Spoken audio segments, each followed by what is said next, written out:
You're listening to the Maritime Gardening Podcast brought to you by Vessi Seeds.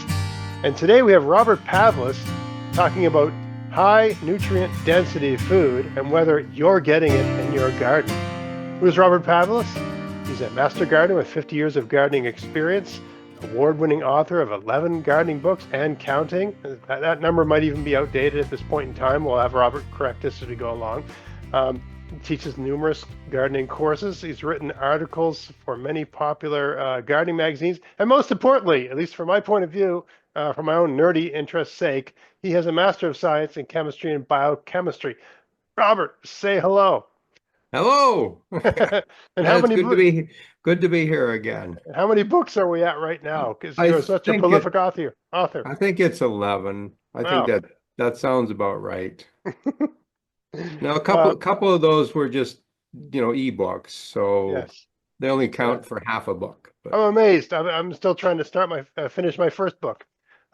So the impetus for this uh, discussion with you was an article I came across that you'd written called, what's the title of it? The Myth. Okay, so I'm going to plug your stuff here. The Myth of Growing High Nutrient Density Food. This is on your blog at gardenmyths.com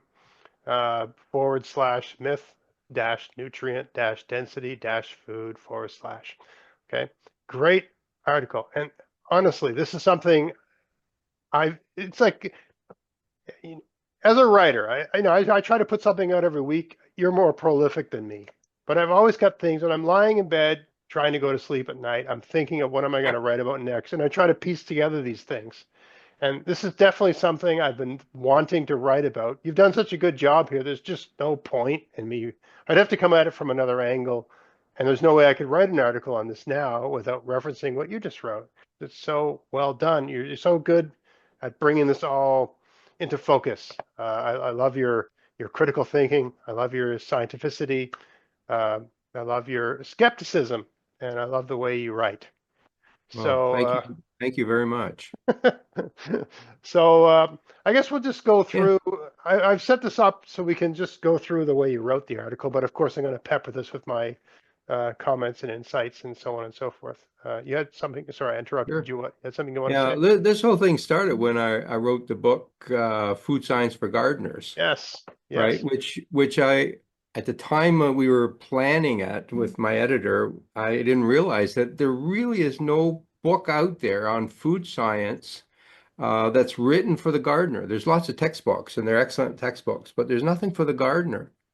yes, And to be honest with you, a lot of the material in that book I didn't know when I started the book. All right, so there was a lot of research in looking at this. Now I do have a biochemistry background, and I know a lot about plants and so on.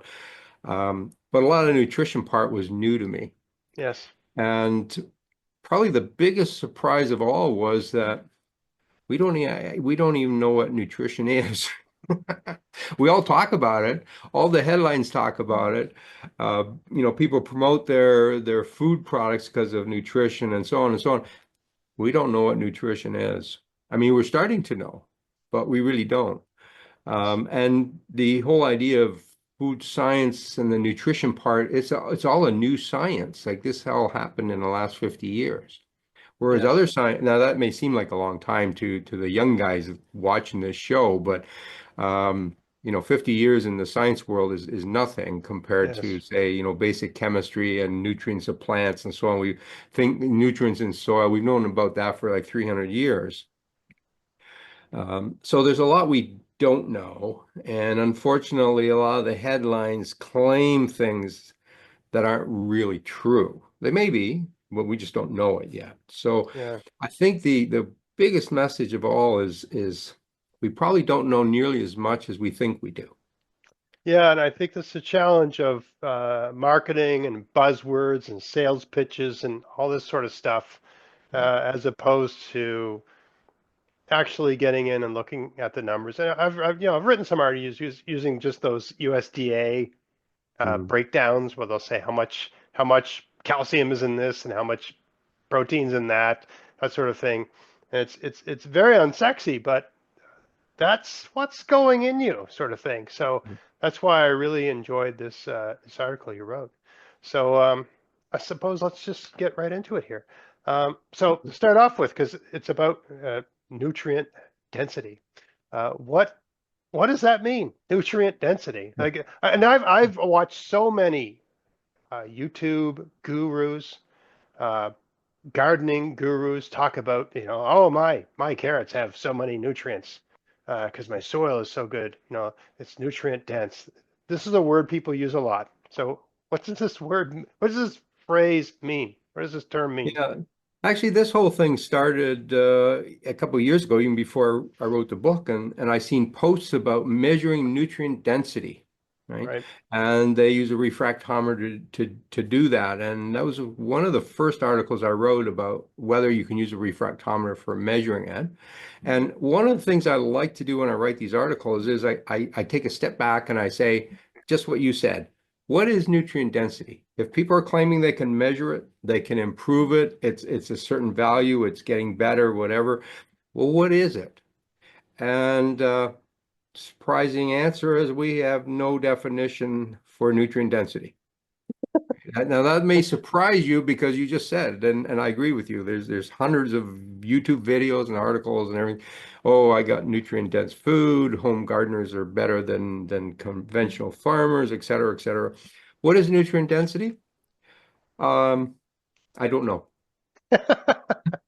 I mean, that's the bottom line. Okay. Right. And so we have to, I mean, nutrient density really means that you have food that has more nutrition than some other food. But This tomato has more stuff in it than that tomato. That's right, two more good tomatoes, stuff. Yeah, one is more dense than the other. It means it has more nutrients. more good stuff. But how do you So, measure that? Is there a number like pH, has a number? Is there a nutrient density number? an No, index. Yes. there isn't. There's no Right. such thing, right? Right. So you can never say tomato A is more nutrient dense than tomato B because there is no way that a laboratory can measure that right Right. now. So let's take a step back and say, okay, let's forget about the nutrient density. Let's just talk about nutrients. Does tomato A have more nutrients than tomato B? So then we have to ask another more important question is what is a nutrient? Right. Right. And that's a critical question in this whole discussion. What is a nutrient? And, the viewers might say, oh, I know what that is. That's like the vitamins and the minerals and maybe some antioxidants that we've been hearing about. These are all nutrients. Well, we don't know how many nutrients there are. The estimates are somewhere between 3 to 5,000 nutrients. Okay. And maybe more. And we don't even know. We have no clue. Scientists cannot sit there and list the nutrients that we need in our body.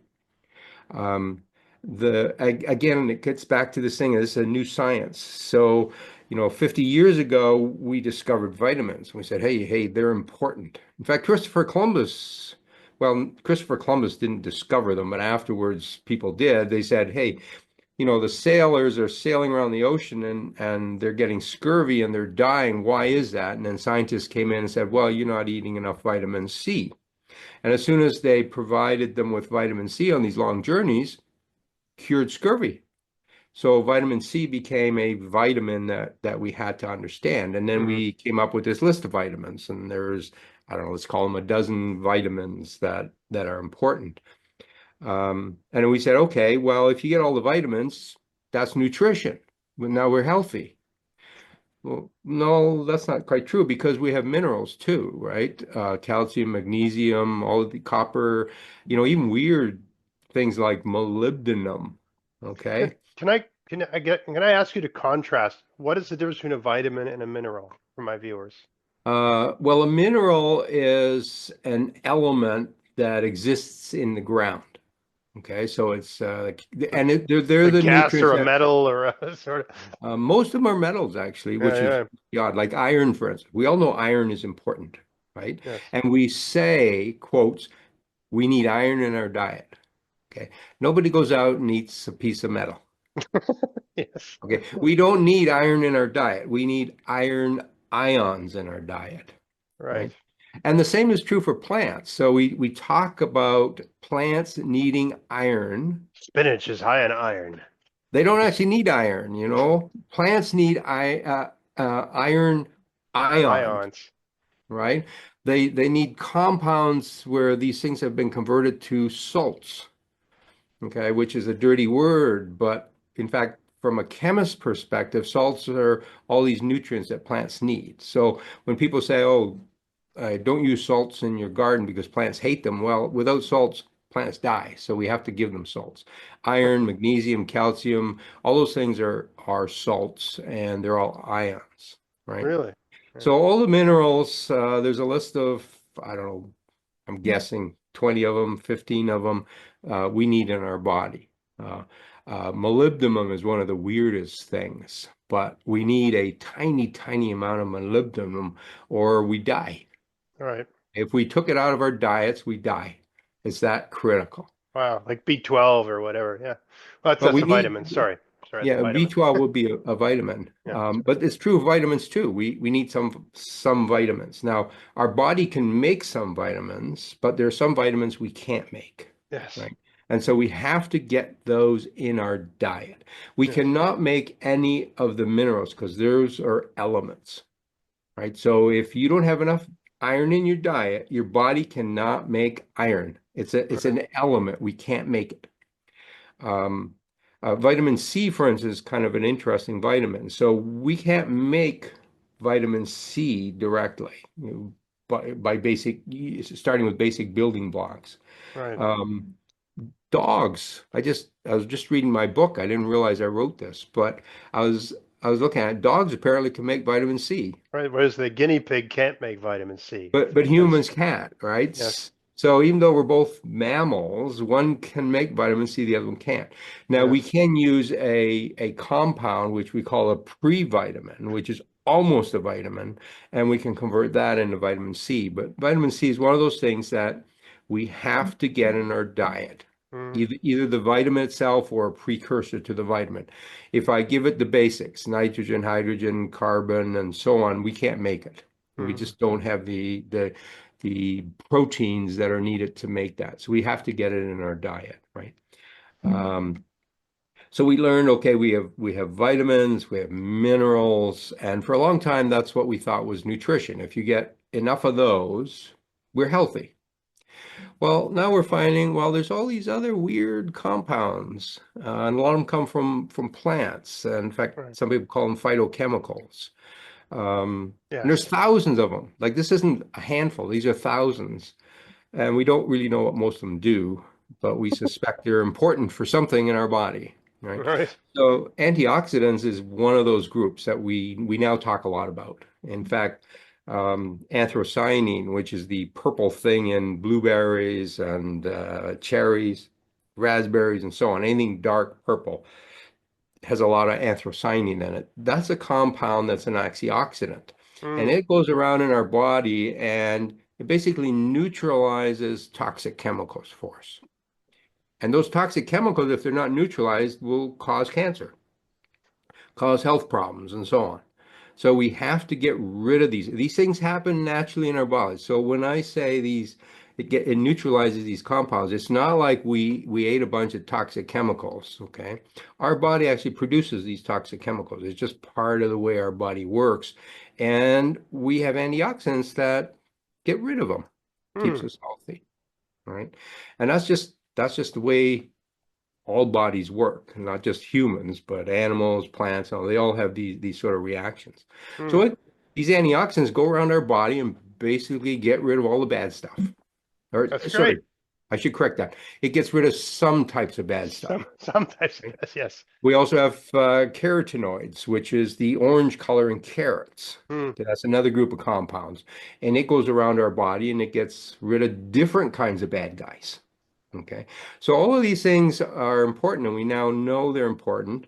And let's just pick a round number of 5,000 of these things. Okay. I don't think anyone has taken a single food product and measured all 5,000 to see how much is in there. No, I don't think Okay. so.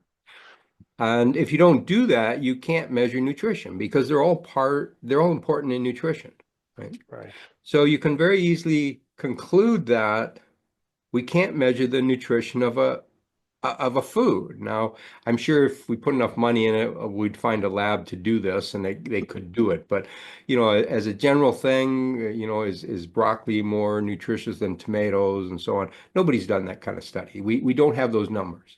And Right. quite honestly, we don't know whether it's 5,000 or 3,000 or 10,000 of these compounds that are important. So we don't even know what they all are. Most of them, we have no idea what they do, but we suspect maybe they're important. Okay. Right. So that's where we are. So when people say, tomato A is more nutritious than tomato B, they're wrong. Okay, they're absolutely wrong. Now, what you can do is you can take two tomatoes and say, this tomato has more vitamin C than this tomato. Is that, yeah, like I just wrote a thing where it's like kale versus cabbage, Right. right?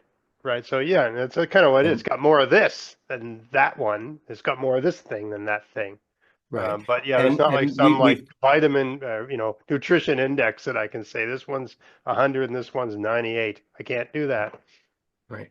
And so people are working on a nutrition index, but we haven't come up with that yet.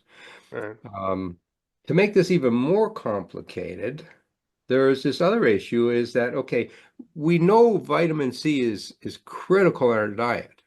So is calcium. Okay. If we don't get calcium in our diet, we die. It's that simple. Now, in North America, most people have an excess of vitamin C and calcium in our diet. Right. Okay. So let's say we're looking at the North American population and we're looking at apples and oranges. Okay, which one has a higher vitamin C concentration? Which one is more nutritious? Well, who cares? Because we already have too much vitamin C in our body anyways. And we can't store it. That's the funny thing about some of these compounds. So vitamin C we cannot store. If I eat a lot on Monday, on Tuesday I peed out. Right. It's gone. So there's no point in me eating a whole lot on Monday. Right. So in the general diet of most people in North America, vitamin C isn't important because we actually eat too much. Hmm. So arguing whether tomato A or B has more vitamin C is pointless because we already eat too much. There's no point in eating There's an more, amount you need, and if you've got right? enough, you don't need any more. You don't eat anymore. Yeah, yeah, yeah, yeah. And so some of the scientists have come along and said, well, we have to come up with a nutrition index where we kind of list the things we need and we take away the things we don't want. We haven't talked about those compounds yet. So there are things we don't want in our diets. Like we don't want too many fats, although fats are critical for us. Without fat, we die. All right. So we Yes. need some fats. They're bad, but We, we need them. Yes. we need some carbohydrates. That Yes. gives us our energy. But in the North American diet, we get too many carbohydrates, Yes. right? We like our chocolates and candies and sugars put into everything to make you eat it, right? So we Yes. get too many carbohydrates. So people are saying, well, okay, if we're going to come up with a nutrition index, on the one side of the table, we're going to list the things we need, and on the other side, we're going to list the things you don't want.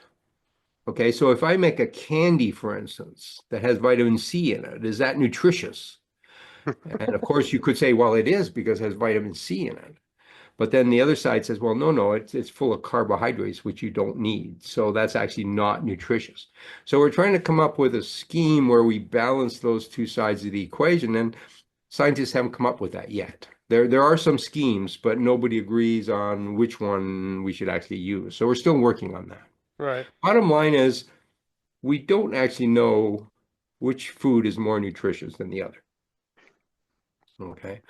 Um, so if we extrapolate this, we have gardeners saying, well, I grow nutritious food. It's more nutritious than what I can get in the grocery store or what I can order online or shipped in from California or anything else. And the answer is, well, how do you know that? This is the thing. Yeah, this is the Right. thing we hear a lot. I mean, have you ever, Garden gurus, garden groups saying, "Oh, my soil is so good, and my tomatoes have all this great stuff in them, and The tomatoes at the grocery store, they're just red. All they have in them is red, but my tomatoes have all this great stuff. Yes, exactly. Yeah. So have you ever seen one of these gurus present the numerical data of the chemical analysis to look at that? No, No, of course no, not. Of no, course not. Right? And they don't do that part. no. And in fact, it's really hard to find numbers for homegrown food. Yes, Okay, because there's no money in that research, right? I mean, there are no you can get research studies that have looked at this on farms, and they might go, well, we've got two different ways of doing agriculture, and we compare the nutrition of one to the other. That you find. But as far as backyards go, nobody ever analyzes the nutrition of your tomato. yes. Okay, that data is not available. And if it is, please post it below because I'd like to see it. So when a gardener says, this technique produces more nutritious food or vermicompost produces more nutritious food, they're just guessing. They don't have the data for that. No, I often feel like if I started doing videos where I was doing like one arm push-ups and one arm pull-ups and stuff like that, and I was saying this has something to do with the food coming out of my garden because I use, organic methods and so on, and it's so nutrient dense. I feel like those videos would do really, really well, because it's just like a thing people want to hear, right? Yeah. Um, Yeah. but I don't think that is one arm push-ups are really hard. Mm.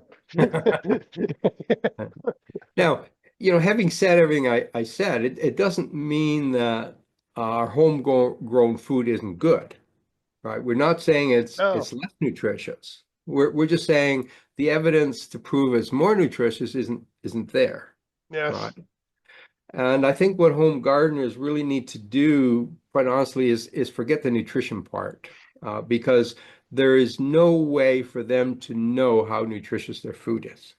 Okay. yes, So for instance, right now I'm, got seed catalogs. I'm looking through them. I'm trying to pick which tomatoes am I going to grow next year? And I'm yes. thinking, I want nutritious tomatoes. Which ones are those? There is zero data to tell you that. Okay.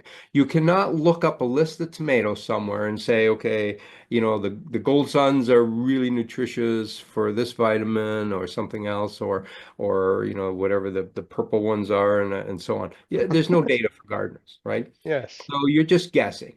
And nutrition in food depends very much on the cultivars. It depends on your soil and it depends on where you're growing them. Okay. And there's no way for a gardener to figure out which one of these is more nutritious.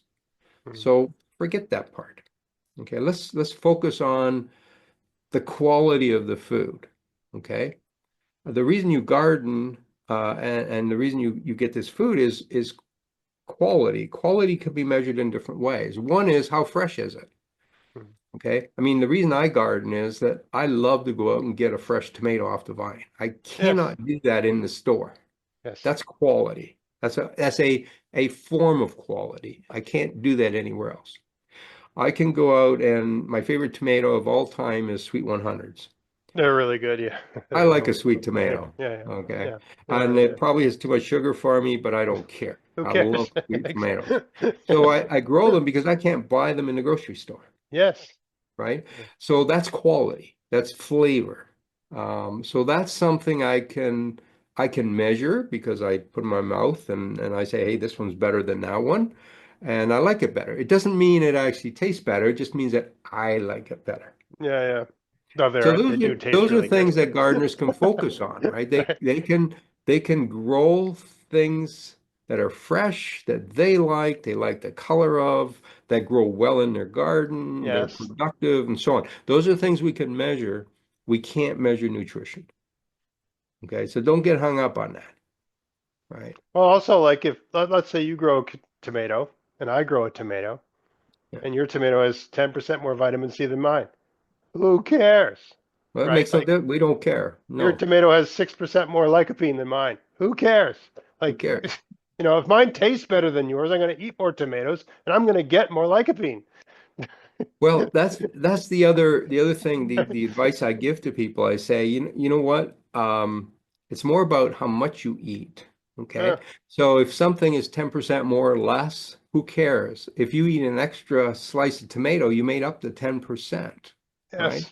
So the more you eat, the quantity you eat is probably more important for most gardeners than the nutritional value. Yeah, like if you're growing some variety of spinach, for instance, what's spinach famous for? Iron, maybe Iron. calcium. So let's say iron. So you're growing a variety of spinach, and your variety of spinach is the best spinach for iron, but it doesn't grow well in your backyard. There's another variety of Yeah, that's spinach right. that is 80% as much iron that grows really well in your backyard. Well, that's the one you should be growing, right? Right. Because it Because you grows you well. you have to think in not in terms of sort of percent of nutrition. You have to think in terms of the quantity you grow, right? And the Yeah. total amount. Huh. Now, spinach is a really interesting one since you picked on spinach and Yeah. iron. So when I was growing up, I really didn't like spinach. Now, part of the reason was that my mother's from Europe, we're Austrian, and the way she made spinach was she pureed Oh, into a very, very thick, gloopy, soupy type thing. oh And then my God. in the middle of your plate, you put a barely cooked egg. So it's still runny and gooey and so on. So that This was is a spinach. disaster. Yes. Okay, Okay. I hated Oh, spinach. yes. I don't blame you. But when I was growing up, there was this guy hanging around called Popeye. Yes, Popeye, He yes. was very strong because he ate spinach. And one of the reasons that spinach was so good was because of the high amount of iron. Yes. Well, it turns out that spinach doesn't actually have that much iron in it. Okay. It's higher than some vegetables, Yeah. probably higher than lettuce and so on, but there are other vegetables that are just as high. It's not super high. Okay, Right. that's number one. The other thing is, it's when we're talking about nutrition, we also have to look at what happens to it in our bodies. Right. So, what happens in spinach is spinach also makes a lot of oxalic acid. Yes. Oxalic acid is Yes. the toxic compound that you find in rhubarb. Yeah, it's a pesticide, basically. Yeah. Well, it is toxic to people in higher amounts. Yeah. Okay, now the myth about rhubarb leaves being toxic is another myth, so Yes. we Another thing. don't worry about that. But that oxalic acid combines with the iron, so they form a compound that we can't digest. Oh. So spinach has a lot of iron, has a lot of oxalic acid. They combine into this molecule that goes through our system and comes out the other end. Oh. So even though spinach has a lot of iron in it, we can't digest it because it's combined with oxalic acid. So that's Right. another aspect of these nutritional things, right? Right. What happens to that compound when it's in our gut and in our stomach and so on? And what are the reactions in there? How do the bacteria affect those things, right? Yes. So as far as our body's concerned, spinach is not high or not iron. Now, sorry, let me reword that. As far as our bodies are concerned, we don't extract much iron from spinach, Right. right? So that's my reason I never eat this stuff because I really don't like it. It's just I wonder what an effect cooking has, because cooking can, oxalic acid, I think, is water soluble to some extent. yes. So if you cook it Cooking like, cooking actually separates these compounds. So right. it releases iron and makes it more digestible when you're eating it. Yeah. Yeah. So maybe you can talk about that a little bit about how there's so many, there's a lady I work with uh, and I recently gave her a bunch of parsnips. Okay. Nice. Like this time of year, parsnips are just, I just, uh, I harvested them just before they got frozen into the ground. So they're as good, how parsnips are improved by cold. They're as Right. good as they can Yep. possibly be. And I was telling her, oh, you want to take these parsnips and scrub them all up and cut them in chunks and toss them in salt and pepper and olive oil and roast them in the oven. Oh my God, they're going to be so good. A little bit of rosemary, maybe some garlic, that sort of thing. She said, oh, I cut them and made a salad and we ate them raw parsnips. Hmm. in her mind, like everything should be, I mean, I'm not representing her perfectly, but it's better if it's raw. It's more Yeah. pure. It's, when you cook it, you're sort of ruining it a little bit. And if it's raw, it's pure. And that might make sense if you're a goat. Uh, but if you're a primate, I don't know about that. Sometimes for some things, cooking might be better. Can you talk about that a little bit? Well, again, the answer is complicated. Yes. So we can start right back from when we grow the stuff. So a lot of people say, well, I don't want to buy food that's grown in California and shipped to Ontario because it takes 5 days to get here, and by then the nutrients have all gone way down and it's not as nutritious. Right. Okay. So is that true? Well, sort of. Okay. So vitamin C is one of these molecules that degrades very quickly. Right. And once this food is 5 days old, we have less vitamin C. And that's true of some of the other vitamins. We don't have less minerals. So the amount of calcium, iron, and so on, those are elements. They don't degrade. So it doesn't matter if this thing took a year to get here from California. It has the same amount of iron, calcium, magnesium, and so on. Yes. But organic compounds like the vitamins, some of those can decompose. Yes. Yeah. Um, on the other hand, others may actually increase. Okay. So what happens when we pick a vegetable or fruit is that it keeps changing chemically. Right. Okay. It's still active chemically. And so chemicals are produced, chemicals are degraded, and things change. It is incorrect to assume that all the nutritional chemicals decrease. Some may actually increase, many of them stay the same. Yes. Okay. So it really depends on which one of these that we're actually interested in. Yeah. Yeah. Okay. Yeah. That's the real answer. And we don't really know that. The next part is okay, we buy this thing and we have two parsnips side by side, and one we eat raw and one we cook. Which one is more nutritious? Well, again, it depends on which nutrients we want to look at. Okay. Yes. So, for instance, we have vitamins, and the B and C vitamins. I think I got this right. I may have it backwards, but B and C is water soluble. No, I can see the way around. I think they're oil soluble. The other vitamins are water soluble. Okay. So when I take a parsnip and I cook it in water, I boil it, then the water soluble vitamins actually leach out of the parsnip into the water, which we discard. So we lose those. Yes. But the oil soluble vitamins tend to stay in. Right. When I take this same parsnip and I now fry it, the Yes. opposite happens, right? So the I'm going to put this the parsnip into oil. unhealthy frying, it's actually better.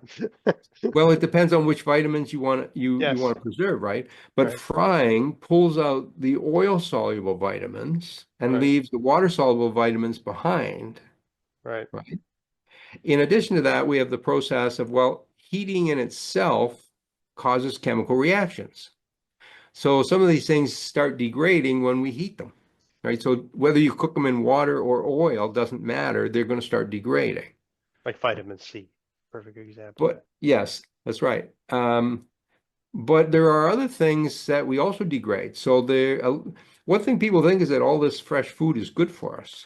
But you have to remember that all this food has chemicals in it that are not good for us. These are things that plants make to keep pests away, for instance, like the oxalic acid we talked about, right? That's not healthy for us to eat. Yes. Um, so if I have food and I cook it and it degrades the oxalic acid, that's actually good for me. Yes.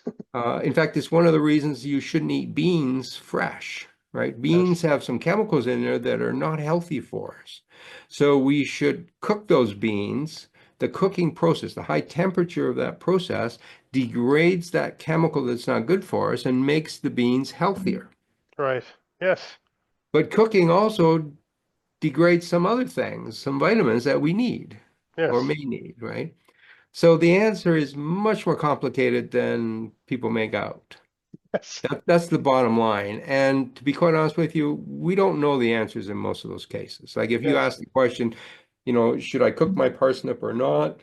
We don't know the answer because we don't even know the 5,000 compounds in there and what they do to us. We don't know what most of them do when we heat them. It tastes better cooked. Well, it may taste different, right? You're gonna And eat. taste, we shouldn't minimize taste, right? Yes. We eat for two reasons. One is nutrition, but let's be honest, at least in developed countries who are spoiled, like North America, we eat mostly for taste and flavor and so on because we have so much nutrition, we don't actually have to worry too much about it. That's Oh, not true in other areas, but for most of us in North America, we eat for flavor and taste, yes. right? And then the argument can be made that, well, if you cook the parsnip, so you have two choices, cook it or not cook it. If you prepare it in the way that you really like it, you will eat more of it. So even if that cooking process decreased the nutritional value of it, you eat more of it. So you actually get more nutrients because you have to look at the total amount of nutrients you have, right? Yes. If you eat 3 pieces of parsnip because you don't like parsnip versus 10 pieces, you're better off with the 10 pieces that have less nutrients. Yes. So it many times it comes down to the quantity. So a Yes. very good piece of advice I give people is cook it the way you want. Don't worry too much about nutrition. Be aware of it. Be aware of what these things do, but cook it the way you want so you eat more. Yes. And if you do that, you will be healthier. Yeah, I've done the same. I think it's kale. I did an article on kale once where I was talking about how, you have your raw kale salad. You gotta, Right. kale on its own, raw, is not, to me anyway, it's not very palatable. You gotta add sugar and oil, sugar and fats and salts and acid in the salad dressing, mayonnaise and all this sort of stuff to make, and peanut and nuts and raisins. There's all these things you add to a kale salad so you can actually get it down. So Um, yeah. but if you take kale and you Oh, I blanch, can't wait to have some. yes, if you take kale and you cook it or you blanch it or whatever, a lot of that the bitterness of kale goes away. And like you toss it around, you saute it with a little bit of garlic, a little bit of this, a little bit of that sort of thing. All of a sudden, and it also shrinks, right? Yeah. So, Right. like in a salad, maybe you'll eat, you know, uh, 100 grams of kale, and if it's cooked, you might eat 400 grams of kale. Right. So the fact that the cooked kale has half the nutritional value of the raw kale, if you're eating 4 times as much, it doesn't matter that it has half the nutritional value. You're getting twice the value because you're eating more. You're So eating more. everything you're saying is like if you like it, there's still nutrition there. Even if it's degraded, you're getting more. Right. Okay, so does organic gardening increase nutrient density? This is a thing a lot of people say. What does everything you've read say about that? Uh, the bottom line is we don't really know. Okay. Um, there is no evidence that organic food is more nutritious than non-organic food. Oh, this is going to be coming as a It's shock to many it's a people. shock to most people, right? Yeah, There really is no good evidence that they are.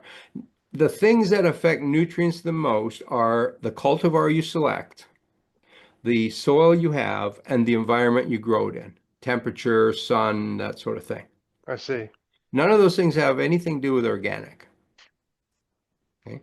Now, if you grow them in two soils and one gets fertilized properly and one doesn't, then the one that gets fertilized properly probably is more nutritious, right? You can fertilize plants both with organic and without organic. Provided the plants get the same nutrients, it probably isn't changing the nutrition. Right. To have a blanket statement says organic is more nutritious than non-organic, there's no evidence for that whatsoever. So, like, let's say you have a garden and I have a garden, and everything's the same. Okay. You and I have, like, if you did some sort of analysis of the soil is the same. We're growing the exact same tomato. Right. But for whatever reason, your tomatoes get 4 hours more sunlight than mine, right? Okay. Uh, that could be the deciding factor in the nutrition value. that can be the deciding factor with certain cultivars. Yes. And Okay, with the cultivar, if we yes. pick a different cultivar, yours might do they might do better in your garden than my garden, Right. right? So it's a combination of those things that give us our nutrition. Now, the other thing I think people don't quite understand is that when we look at any kind of cell, okay, and we're going to talk about plants because that's what we're here for, but it applies to bacteria, fungi, humans, dogs, birds, doesn't matter. Right. If we take these cells from this organism, let's take a tomato. Um, no matter how we grow it, there's a certain amount in that cell that's identical. Mm. That cell has to make cell walls. It has to make certain proteins. It has to make a whole bunch of antioxidants. It has to have DNA in there, et cetera, et cetera. There's this long list of things that cell has to have, Yes. whether it's grown in your garden or my garden. If the plant grows, if it makes tomatoes, both of those tomatoes have all of those things. Yes. Okay. So 99% of our tomatoes are identical. Okay. When we're talking about nutrition, we're looking at that 1% A difference. 1% difference. Yes. Okay. Okay. And yours might have a little more vitamin C, mine have a little more calcium and so on. But it's a But percent of a both, percent. Yes. but both our tomatoes have to have calcium, otherwise they can't grow. Yes. Both of our tomatoes have iron, both of them have vitamin C, both of them has DNA, well, they have proteins, they have nitrogen, all these things they have to make a tomato. Okay? Yes. So if we line up a bunch of tomatoes from all different cultivars and all different gardens, I don't know what the number is, but like 98% of those tomatoes are identical, and we're arguing about the remaining 2%. Yes. That's a great point. Yes. Okay. So we're back to this question of, well, why don't we just focus on growing a lot of tomatoes, Yes. right? You grow twice as many tomatoes as I grow, you're better off because you have twice as many tomatoes to eat, I'm going to get twice as many tomatoes in me. Yes. right? Yes, So that's this true. argument, this discussion about, well, your method of growing is a slightly more nutritious than my method and so on is kind of pointless in some ways. Yes. Because it really comes down to pounds. If you grow 100 pounds of tomatoes and I grow 50 pounds of tomatoes, you're going to be healthier eating them because I only have 50 pounds. I'm going to starve. I see. Um, That's an excellent point. but when we compare data from farms and so on and compare organic to traditional, you cannot say organic is more nutritious. Okay, It's just the evidence isn't there. there are organic farms where they're more nutritious. There are conventional farms where they're more nutritious, and it depends on where you are. The three things that make the most effect is cultivar, soil, and location. And by location, we're talking about the environment. Right. Those are the three factors that have the biggest effect on nutrition. Right. Okay. How you cultivate, whether you till or don't till, whether you're using organic fertilizer or synthetic fertilizer, all those sort of things. We're talking about, a fraction of a percent difference here. They don't move the needle. Yeah, yeah. Yeah. Now let's get into the dirtiest word in gardening, GMO. GMO. GMO? I got a GMO tomato. I got a heirloom tomato. I got some other tomato, a hybrid of some kind. Um, what's better? What does this all mean? Well, before I get into that, let me ask you a personal question. Yes. If you could get a GMO tomato, would you grow it? Me? It would really depend on what that particular variety had to offer, right? Is it Well, like let's say it's more nutritious. yeah, sure, why not? Yeah, Okay. personally, All I right. think some of my viewers might see that as a shock, but I mean, I see everything on the planet, including us, is kind of genetically modified. Mm. Because, like we don't resemble what human beings looked like 6 million years ago. Yeah. So we're modified. Everything's modified. Everything's always being modified. And yeah, hybrid and so anyway, that's a separate topic. We should probably do a whole podcast on that. Because I think I probably Well, I was going to say, combined. we could do a whole thing on just GMOs, Yes, and I've written an article on that too, right? I've been writing yes, about GMOs for quite a while, yeah, and I do have a background in actually doing research in human DNA to see how chemicals affect it and how human DNA is able to repair it and so on. So yeah, I have maybe a better view of what GMO is and isn't and so on. Um, there was just a study produced last January that went and looked at all the GMO sort of research. And what's the title? So I just happen to have the title here. okay, So here's the title of the argument, of the article, January 2024. So it's very recent. 28 years of GM food and feed without harm. right. Why not accept them? And I should ask you, how many GMOs can home gardeners buy? Well, I'll get to that in a Okay, second. because So, not so what none. the article? No, it isn't actually. You're Oh, wrong okay, okay, there. okay, Well, you're sort of right. Depends on where okay, you live. okay. So, what the article did was it looked at all the science and basically said, look, we've been studying this for 28 years now, Right, and we don't have a single case that shows that GMO food is harmful to eat. right, Not one case. Okay. And something like 95% of scientists, and scientists tend to understand the DNA movement and so on of genes and so on a little better. They're in favor of GMOs. They don't see a problem with them. All right. right. The impression is that the general public is against GMOs. Right. I think it's Right? the use of GMO activates a sort of green lighting of the use of glyphosates and that sort of thing. Like if you have GMO corn and I don't have GMO corn, you can flood your field with glyphosate or some other product like that because it's not going to kill your corn. It will totally Right. kill my corn because you've got a genetically modified corn that isn't bothered by glyphosate, that sort of thing. I think that's for some people that is. I'm just trying to represent my viewers and that sort of thing. Um, that the issue they have is not the fact that it's. I don't know. There's some people that just think it's genetically modified, it's bad, and it's not good. There's other people that say it's. I'm not. I have no problem with the fact that it's genetically modified. It's the fact that this allows sort of a hyperconsumption of pesticides, and this is all going in the ecosystem, and they have problems with that sort Right. of thing. Right. So what people have done is they've conflated GMOs with Roundup. Yes, yes, They hate Roundup, so yes, they hate GMOs. yes, Anyone with that opinion doesn't understand GMOs. Most GMOs have absolutely nothing to do with Roundup. yes, They have absolutely nothing to do with Monsanto, which is the other company they hate. So they yes, hate Roundup, they hate Monsanto, so they hate GMOs. Okay. Those two things are completely different topics. right, Most GMOs have nothing to do with Monsanto and Roundup. Okay.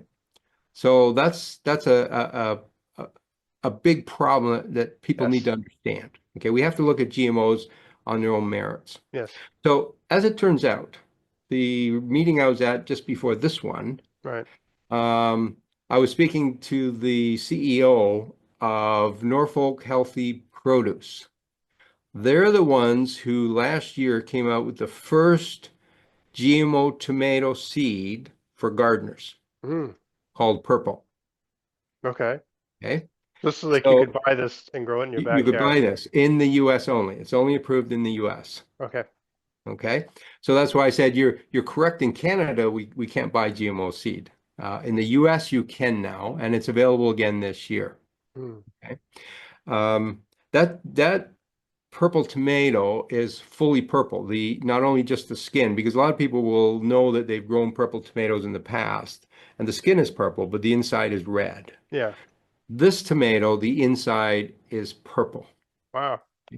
And what they've done is they've taken some genes from a snapdragon, put it into a Snapdragon. tomato, because it was a purple snapdragon, Mm, put in a tomato, and it turns out that tomatoes actually make anthocyanin anyways, but they just make it in a low amount, so we don't really see it in most food.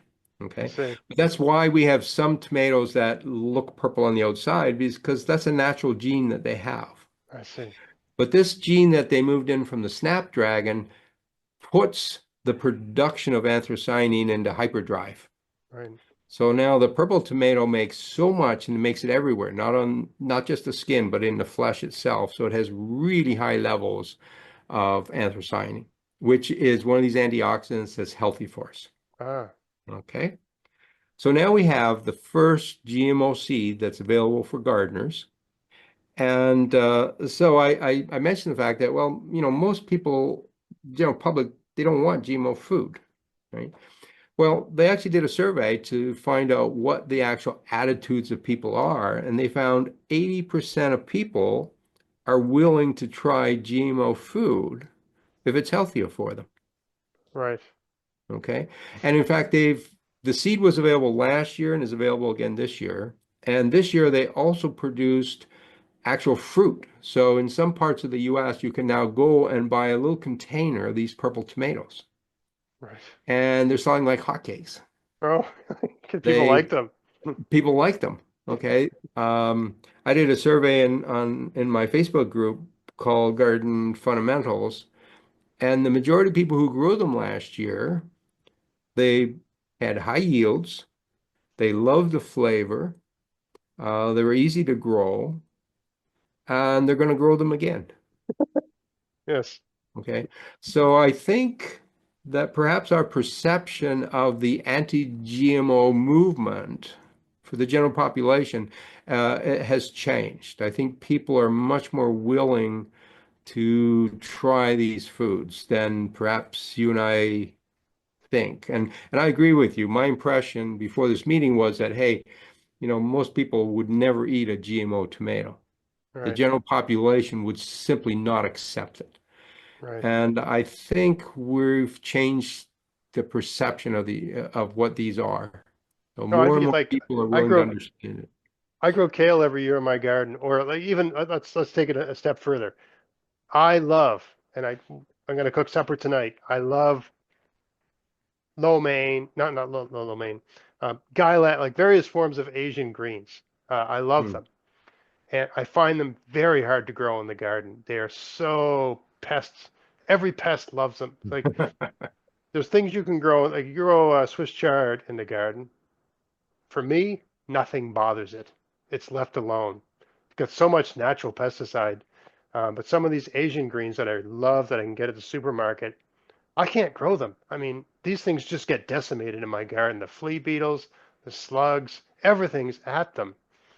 And if they had a GMO version of some of these these greens, where they solved that problem, where like let's say it was like if they crossed one of those particular greens, bok choy, that's a good one, Yeah. bok choy.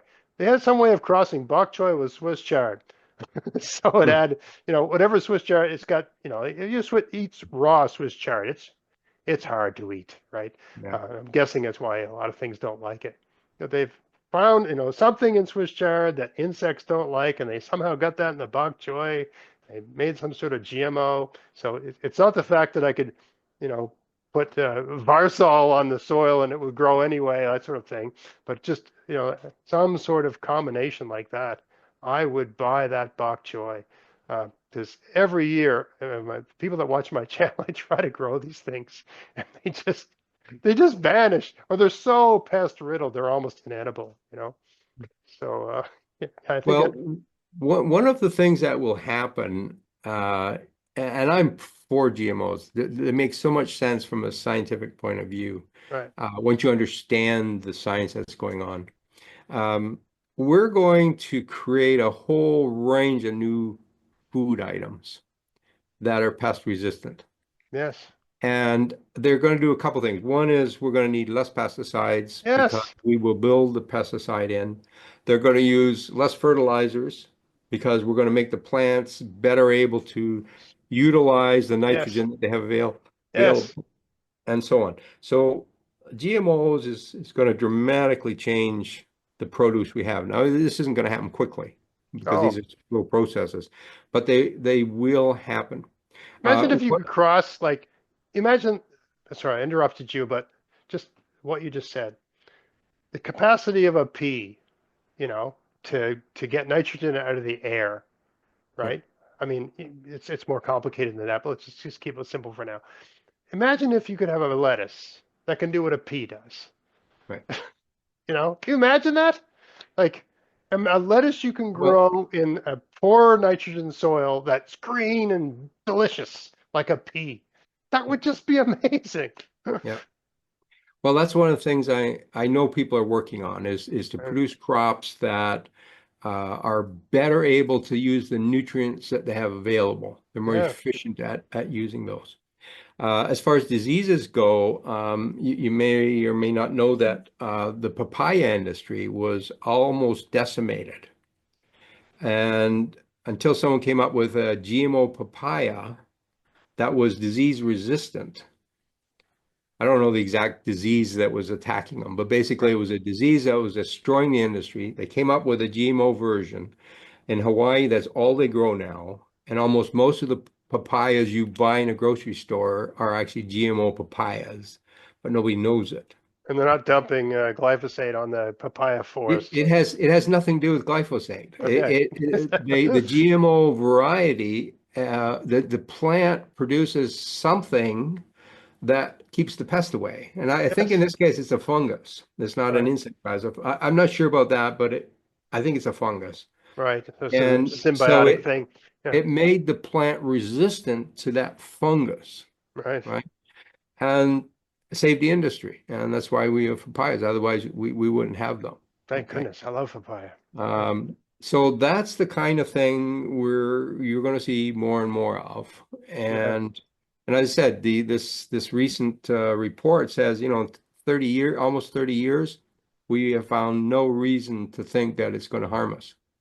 Now, man. that doesn't mean we just go and produce all kinds of weird vegetables and nobody cares. This purple tomato was actually produced, I don't know, like 15 years ago. They Right. started working on this thing. They spent many, many years developing it and testing it and growing it. For many years, they were only allowed to grow it in greenhouses because they weren't allowed to put it outside. In fact, they couldn't grow it outside in the UK, and they had problems in the UK. So they actually came to Ontario and grew it in a greenhouse in Ontario. Mm. But because it wasn't approved, they couldn't grow it outside. They had to keep it in a greenhouse so they could control the To keep it genes from and the crossing and seeds and things. Yeah, so on, yeah, yeah. right? So now they have approval in the US and it can be grown in the US and they are trying to get approval in Canada, but that's a long process. So they have to go through many, many steps to prove that this thing is safe, Yeah. right? This isn't maybe the general public kind of feels, oh, someone comes up with this cross, they go in their garden, they find this weird GMO stuff they've done in a test tube and it goes to market. Okay? That Yes. doesn't happen. We do a lot of testing. What the other thing that people don't understand is that you and I can go and create a new variety of plant. Let's say you're bok choy, okay? So and I'm going to use bok choy, but this actually happened with spinach in the U.S. Spinach has a lot of pests too. Um, so let's say you have your bok choy and you're growing it, and geez, insects are bugging it all the time, and then there's this one plant sitting there in the corner that no insects on it, nothing eats it. And you go, wow, I'm going to collect seed from this bok choy and I'm going to use that Yes. seed next year. And Yes. next year, you get a whole garden full of bok choy with no insects. Yes. That'd be And so great. this is great, right? So now you market that product and you start selling the seeds to everybody else. And everybody wants it because everybody has the same problem, right? Yes. And then what happens is you find out that that bok choy is actually toxic to people, Yes. okay? And you have to pull it off the market. Yeah. Yes. Now, your bok choy had no testing whatsoever. Okay. When we do this hybridization, we don't test the things. And this actually happened with spinach. So farmers in California found these plants that were very resistant to insects. And apparently spinach is one of the most, spinach is a crop that uses more pesticides than anything else just to keep insects from eating it. Mm. And they grew it and started selling it, and they found out it was toxic. It may actually made people sick. Had to take it off the market. Right? Same thing Naturally, happened its with a own potato. chemical composition was Yeah, toxic. because the reason this worked was that the spinach was making all kinds of toxins, That's why the Yes. insects wouldn't eat it. Yes. It turned out those toxins were also poisonous to humans. So it was killing us as well as the insects, right? So it had to be pulled from the Like market. smoking or something. Yes. But Okay. but the point is that part of the reason was there was no testing. Okay. Yes. There's a similar case with potatoes. We came out with this new type of potato, which was very pest resistant, and it had to be taken off the market because it was toxic. Mm. So now any new variety of potato is actually tested for those toxins to make Right. sure that they're not killing us, right? Right. Right. But when we Not do 100% solanine or whatever. Yes. GMOs, they do years of testing, and we say, okay, those aren't safe, All right. right? And yet when we do it in the field and we let the bees do it, it's Right. we assume it's perfectly It's safe. natural. It's natural. And It's and good. we have Yeah. no control. We have no idea what happened. We don't know which genes were moved. We don't know how they were mixed around. Um, so in many ways, once you understand the genetics, you realize that GMOs are so much more safer than natural breeding. Because of the testing and Yeah. the oversight. Well, Right. and the breeding in the first place. We're only we know which two genes from the Ah, snapdragon we put in. yes. Right? We It's didn't by put in design. a whole bunch of stuff. We very specific two genes that have been studied for several years. We know exactly what they do and what they're going to do in the tomato and what the chemical reactions are in the tomato and so on. Then we Yes. produce it and then we test it like crazy. Yes. All right. Yes. And yet the general public thinks that's unsafe. Right. That makes perfect sense. So I guess the final question is, and I think everybody knows the answer, is homegrown more nutritious? People always say, um, is homegrown more nutritious? Oh, there's nothing like getting a, ripe tomato off the vine. So much better than store-bought, that sort of thing. So yeah, is homegrown more You, nutritious? the facts are one, you can't measure nutrition. Number two, cultivar selection is critical. Yet Homegrown what? Yeah. if you're a gardener, go out and try and find which cultivars are more nutritious. You can't find the data. Yeah. Okay. So you have no way to know which cultivar to select, right? So the answer is you have no idea whether it's no more nutritious. And that's why I recommend gardeners do is they focus on quality, Yeah. taste, yield, appearance, flavor, things that they can measure when the stuff actually grows. Focus Yes. on that and eat more of Yes. fresh vegetables, and you're better off. Forget about nutrition. Gardeners, if you cannot say your food is more nutritious, we cannot say homegrown is more nutritious. We can't even say that homegrown is more nutritious than the stuff we import from California. Okay. I think a good example of that is a problem I have in my garden. Every potato I grow gets potato scab. It's a like just the Mm. entire all the soil. It's a bacteria I think that causes It potato scab. Uh, thinks, yeah, and yeah. so the only two varieties of I can only grow russeted potatoes. I can grow russet or russet Burbank. Those two potatoes come out beautifully. They grow well. They don't have any problems. Every other type of potato, even the Mm. ones that say they have a resistance to scab. Right. Um, so like red Norland, which I love. It's a wonderful. I love potatoes. I grow, any given year, 30% of my garden, 25, 30% of my garden is potato. Because it's so easy to grow. They store so well. We eat them all the time. They're good for you. Um, and in every year I like to try to grow a wide variety of potato. I like the Superior potato. I like the Red Norland potato. I like the Idaho potato. I like the Kennebec potato. There's so many different varieties. But last year, I think I only grew one bed of something other than russet, classic russet or russet Burbank, because everything else is so badly scabbed in my garden. It's just no, it's pointless, right? So, and I'm just speaking to this guy. I'm not even talking about the nutritional value of these other potatoes. And they have different qualities, right? Like a Norland is a waxy potato, a russet is a starchy potato. Mm. So, russet's really good for mashed potatoes, but a Norland's good for, eating like a baked potato. They have different qualities, different flavors, different, that sort of thing. But it doesn't matter because I've only got one kind of potato that'll grow in my backyard. And maybe Right, I could, drench the soil in sulfur and do something to acidify. Acidification is supposed to. I don't want to do any of that. It's just if I stick a russet in there or a russet Burbank, it grows fine. I don't have any problems. So the fact that, and if I were to look at the nutritional composition, maybe let's just pretend the red Norland has 10% more protein than the russet Burbank or something, or 10% more iron or calcium or whatever. It doesn't matter because that one grows so poorly. Um, right, it just makes perfect. And this is my advice to any garden. Like if you've got something that grows well in your right. garden, grow that thing. Like just some Yeah. things are better suited to. If you walk through a forest, you're going to be okay. I'm walking through the forest now, and it's all brush. It's about waist high. And all of a sudden, I see a lot of birch trees. And all of a sudden, there's no birch trees, and it's just spruce trees and fir trees. Well, it's because like those different places you're going through just aren't don't those things don't grow well in those places, and you can see your garden the same way. Yeah, That makes sense to you? I agree. Grow what grows well Grow what grows well. and what you like to eat.